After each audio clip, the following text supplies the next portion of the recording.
The next point is that organizing can help the business in adapting to change. For example, Tata has separate divisions for commercial vehicles and passenger vehicles.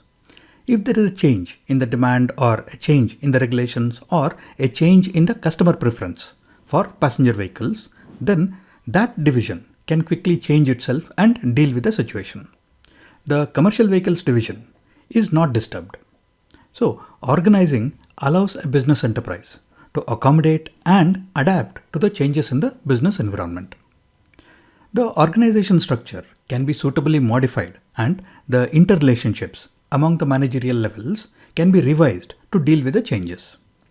For example, when electric cars needed to be manufactured, then the passenger vehicles division changed its structure and created a dedicated team to work on that project. It provides stability and continuity to the enterprise, allowing it to deal with and even take advantage of changes. For example, when the passenger vehicles division was undergoing changes, the commercial vehicle division was running stably.